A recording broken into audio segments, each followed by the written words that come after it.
Olá, Roseli Jimenez, com mais um Cultura em Foco pelo Instituto Legos. Lembrando sempre que você pode se inscrever no canal, assim receberá as informações que correm na programação. Ao longo da apresentação, você também pode dar like, apontando que gostou da apresentação, deixar comentários com sugestões, críticas, ideias próximas de vídeos e, no mais, sempre acompanhar o Instituto pelas redes sociais, no Facebook, no Instagram, que tem agora uma novidade. Sempre aparecerá uma prévia de um texto que poderá ser consultado no site do Instituto.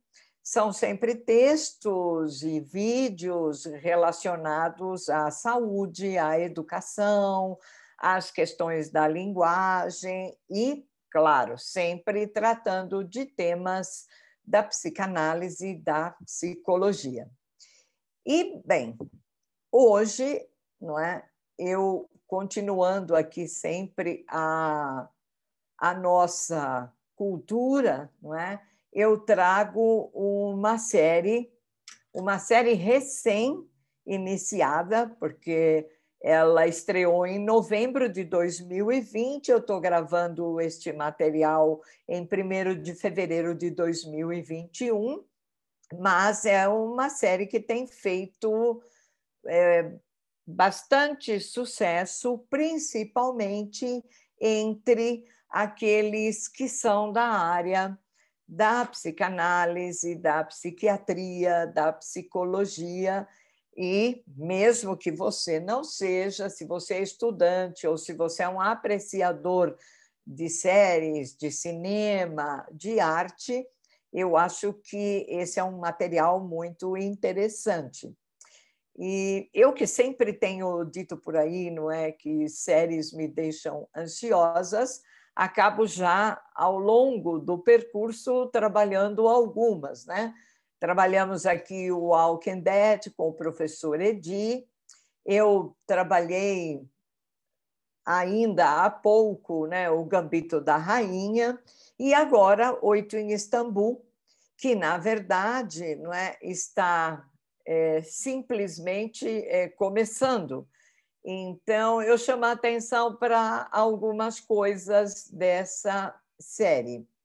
Oito em Istambul é o nome em português, em Portugal também tem essa nomenclatura. O título original, Bir Başkadır, indica ser um outro, é um outro, ou como em inglês colocaram another, mas há também a série com o nome de ethos, que revelam costumes e hábitos de uma coletividade. Aliás, essa ideia, não é, de título original como sendo o outro, aponta exatamente o outro como o diferente, mas também aquele outro como o semelhante ou no qual eu me espelho, como tantas vezes eu já apontei aqui para a questão do imaginário em Lacan. Bom, essa ainda é uma primeira temporada, significa que muita coisa vem pela frente, mas já é possível assistir aos 8 episódios desde o seu lançamento.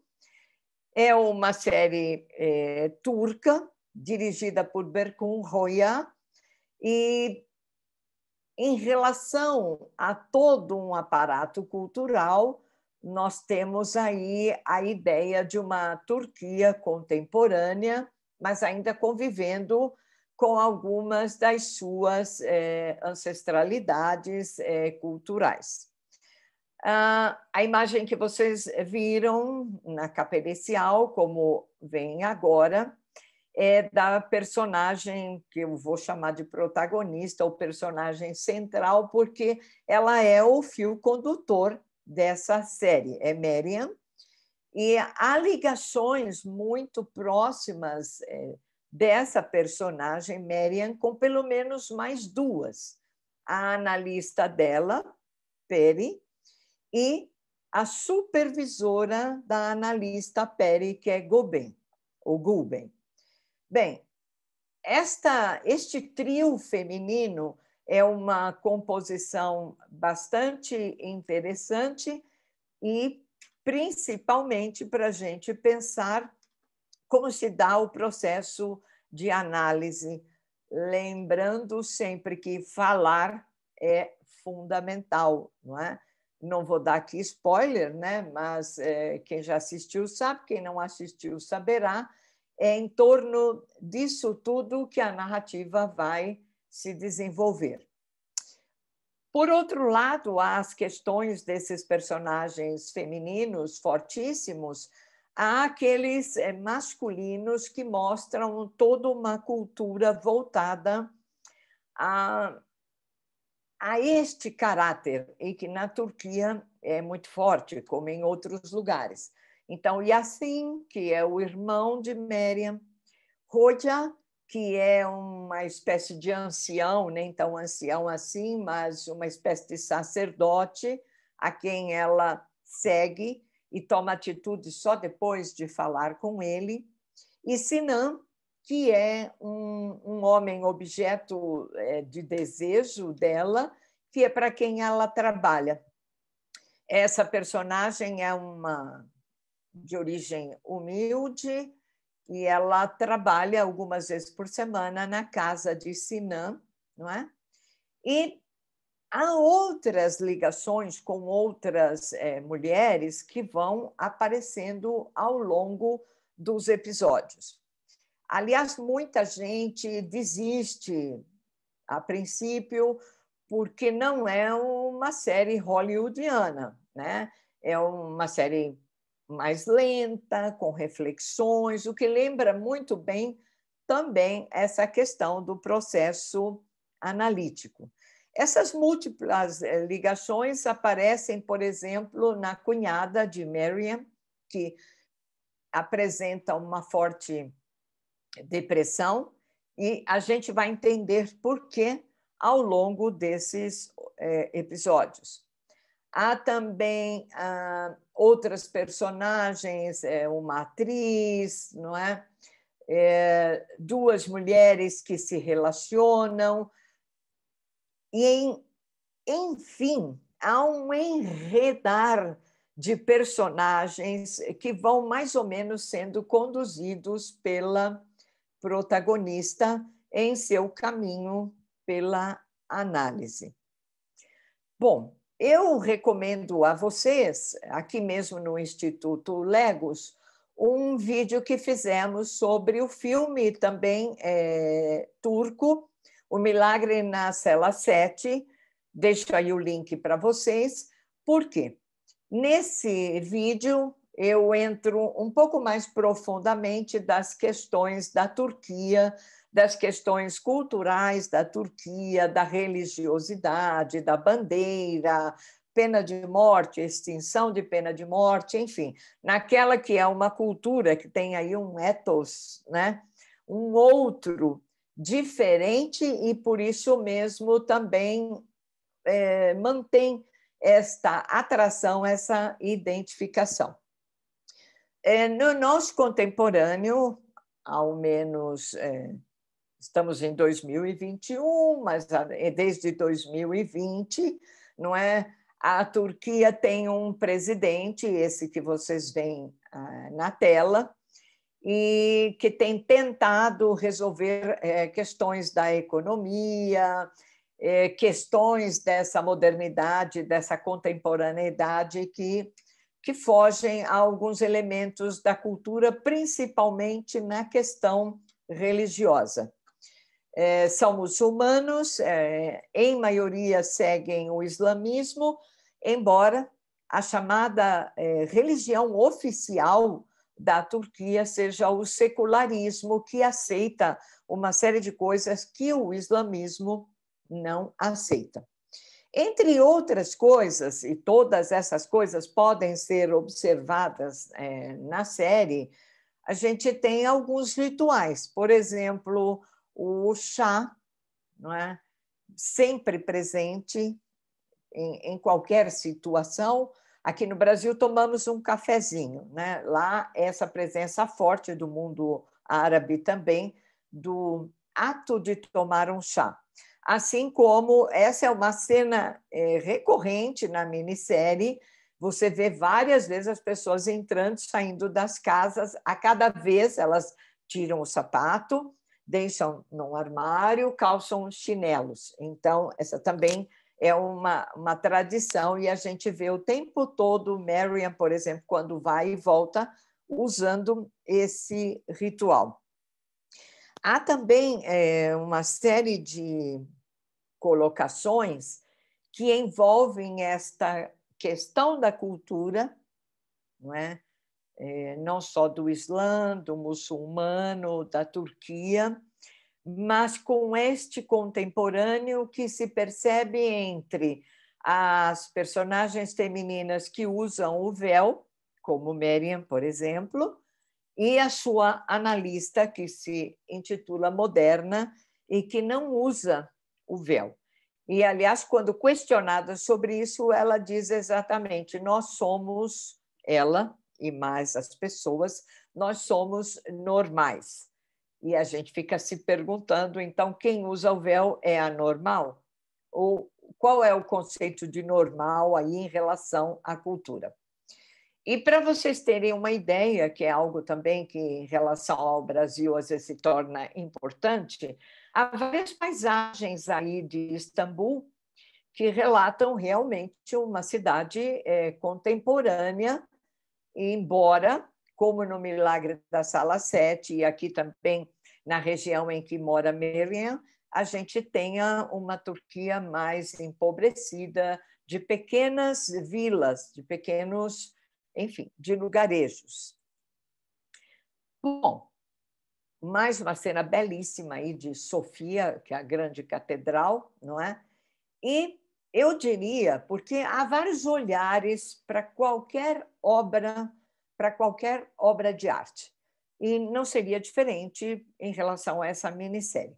O olhar, obviamente, cultural, que eu remeti vocês a buscarem em um outro vídeo aqui já feito, remonta agora, principalmente, em um pilar para essa primeira temporada, com este olhar que é bastante específico, que é um olhar da prática psicanalítica, que envolve analista e, no caso, uma analisanda, que é Marian, o processo de transferência que ocorre durante essa análise e que a gente acompanha no processo de Perry, a analista, com a sua supervisora.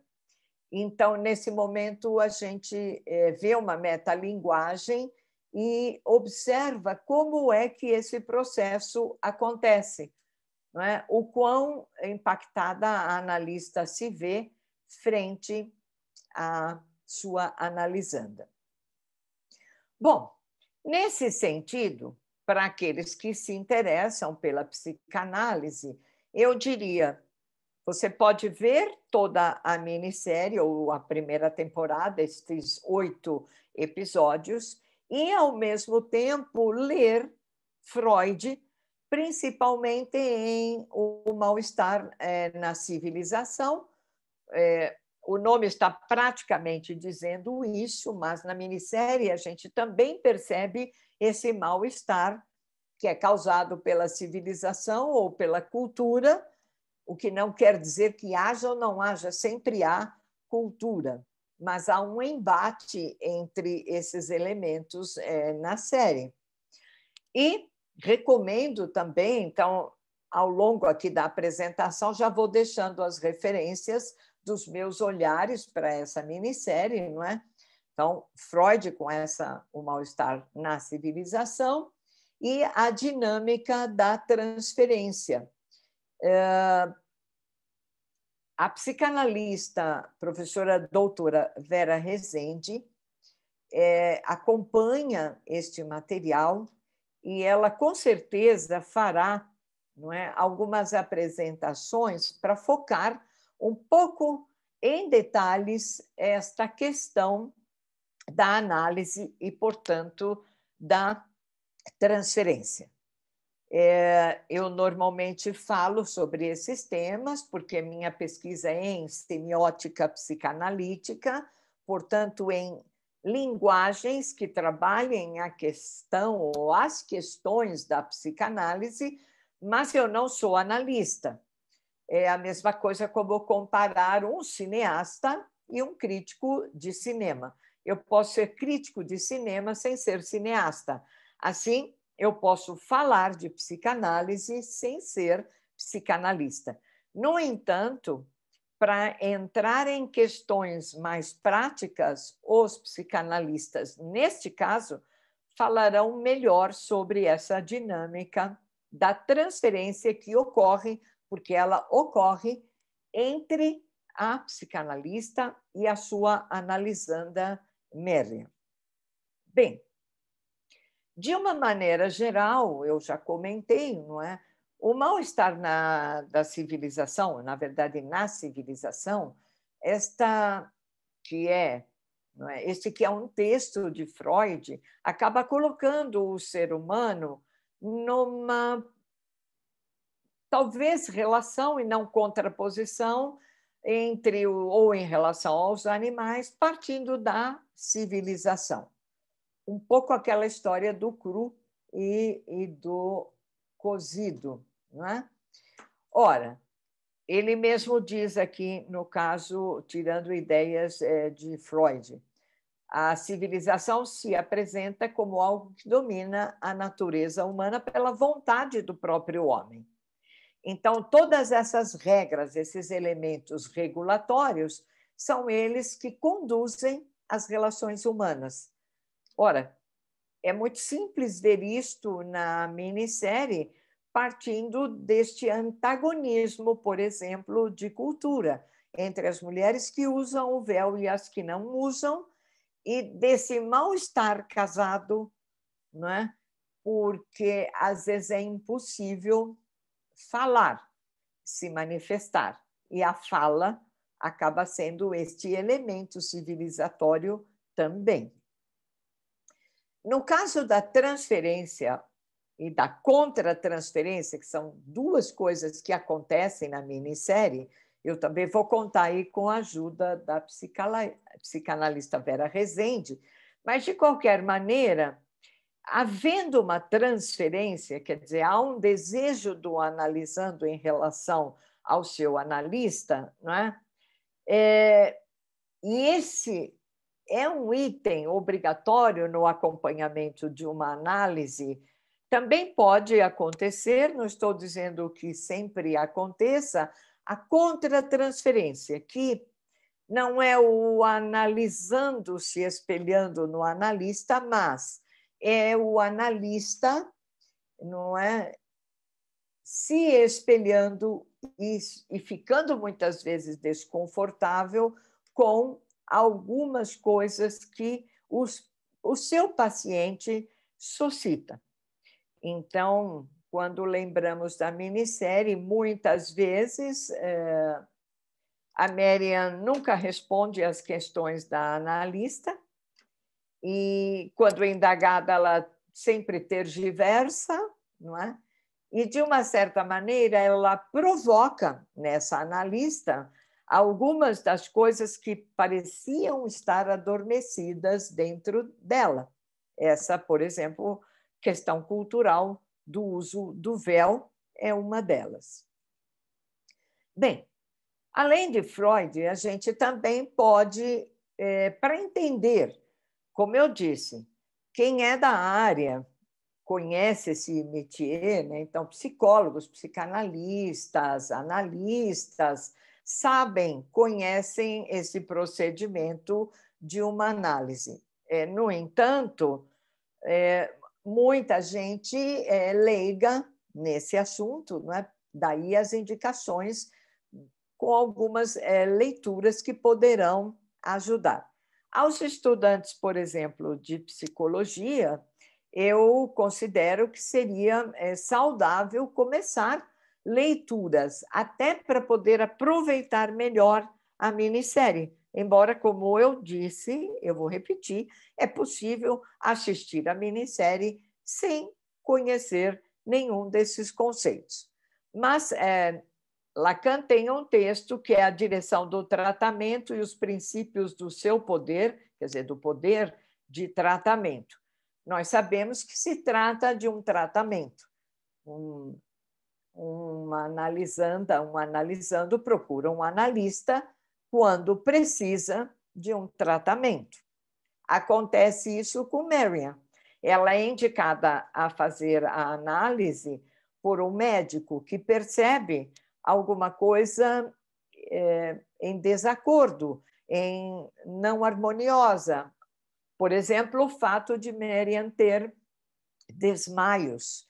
Não é? Aliás, quase que uma das cenas finais aponta uma resposta para esses desmaios, mas a questão da análise também aponta para a diminuição desses desmaios. Bom, em a direção do tratamento, Lacan vai dizer exatamente qual é o trabalho do analista. E, a princípio, esse é um trabalho que aplica uma regra fundamental da psicanálise, que é a presença. Assistindo à minissérie, vocês devem ter percebido que há sempre uma incógnita. A Marian vai voltar? Ela volta para a próxima sessão?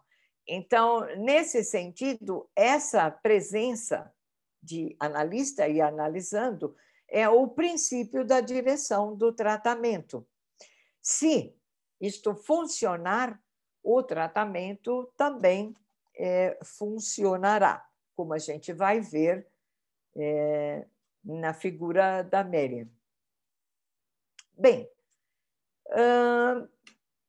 obviamente que eu citei Freud e Lacan, porque são leituras que eu faço mais a miúde, mas há um personagem que chama bastante a atenção nossa, mas de Marian também.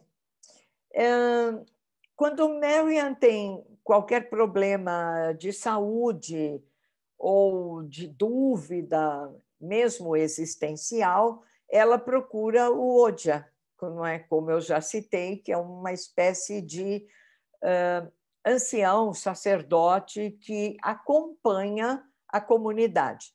Nenhuma ação é feita sem que ele tome conhecimento e sem que ele teça alguns comentários.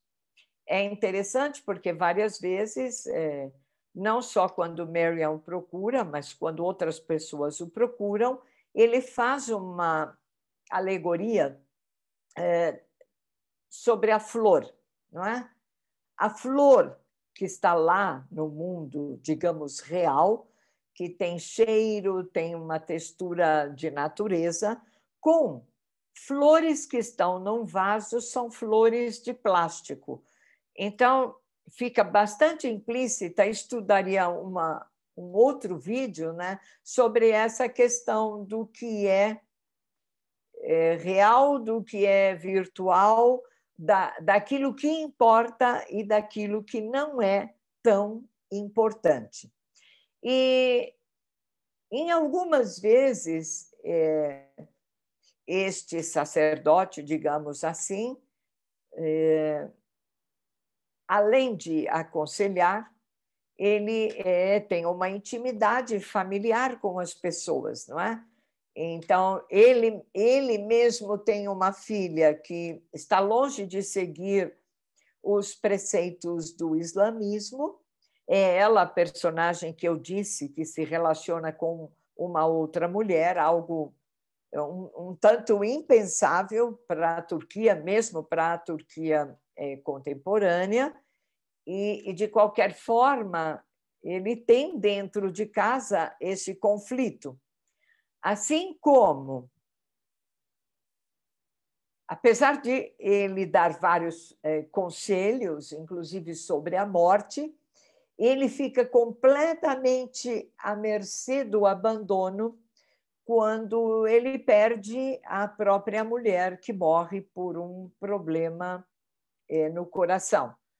E o que nos leva a pensar, né, que muitas vezes, assim como o sacerdote, assim também como o analista, há questões que são nossas e que a gente põe como reflexo no outro, daí o título ser bastante significativo, não é? Porque isto é o outro, né? E o outro que, na verdade, sou eu. Mas, enfim, ele tem um cara, não é? O Hume, que está sempre com ele, que o ajuda. E esse personagem ele fica nas praças públicas do vilarejo falando sobre psicanálise. Só que ele fala da psicanálise junguiana, que pode ter sido aí uma escolha do cineasta que fez a direção da minissérie nesse sentido. E que faz bastante sentido, aliás, quando a gente trabalha as questões culturais. Então, é como se a Marian, a própria analista, a própria supervisora, o Rodia, aquele irmão dela, todo mundo está imbuído aí do que Jung chamou arquétipos e um inconsciente coletivo que existe e que eles nem sequer dão conta da existência deles, não é? Mas seria uma análise muito interessante caminhar por essa ideia dos arquétipos e do inconsciente coletivo. Então, Freud lança a mão do inconsciente, Lacan afirma que o inconsciente é estruturado como linguagem. Então, quando Marian fala o tempo todo na sessão, é ali que o inconsciente dela está aparecendo. Neste sentido do inconsciente coletivo, talvez a gente pudesse pensar na filha de Odja, na cunhada de Mary, na própria analista e na sua supervisora, que pensam ter esses arquétipos mortos ou abandonados, e eles aparecem ou reaparecem como fantasmas para assombrá-las e para mostrar a elas que a cultura está presente e que você pode não usar o véu, mas quando você chega à sua casa, você tem que lidar com estas que são questões da cultura que está na sua família, não é? Então, assim como Odja lembra e chama atenção para este mundo dos ancestrais, que pesam sobre esse inconsciente coletivo. E, aliás, numa cena que é muito forte, a gente vê a supervisora da Perry, que é a analista de Marian, em casa com a sua família. E então a gente descobre que ela tem um irmão com uma deficiência física que o mantém praticamente numa cadeira de rodas. Ele não consegue falar. Há todo um conflito em volta dessa figura. Então, a Guilherme pretende um tratamento à base desse tratamento da cura pela análise ou mesmo pela medicina, e a irmã dela, que é o seu avesso, usa véu, né? Esta aqui, e que acha que estas são questões a serem resolvidas pela religião.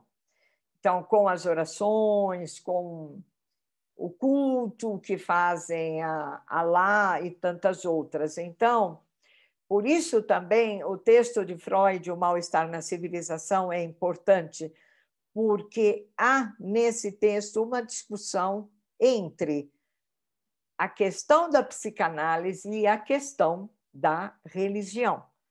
É bastante difícil que a gente consiga interseccionar estas duas coisas, não é? Aqui abaixo a gente vê a cunhada da Marian, no sentido de prostração, em que ela permanece durante muito tempo. Ela tem filhos que são cuidados por Marian porque ela não consegue fazer isso, não é? Então, há vários aí personagens que estão interligados e se interligam por conta dessa análise que começa, que leva a analista, que leva a supervisão e que leva também aos homens dessa história, não é? Uma espécie de xamã, o irmão da Marian, o rapaz para quem ela trabalha, que é um amante da supervisora, que ao mesmo tempo também é amante de uma cantora com a qual Perry se encontra num bar sem saber das coisas. Então, aos poucos, este que é chamado um processo de lentidão da narrativa vai fazendo teciduras e vão se amarrando as questões. E, bem, se o título em português, não é, aponta para 8 em Istambul, quem são esses 8? Alguns eu apontei para vocês, mas são estas famílias interligadas, mas também não só elas, como toda aquela comunidade, uma comunidade científica, uma comunidade religiosa, uma comunidade daquele vilarejo que é diferente, inclusive nas moradias, na moradia de Marian, com a moradia para a pessoa com a qual ela trabalha. Então, são várias as questões e eu convido vocês a refletir sobre isso, deixando aí nos comentários quem são esses 8 envolvidos.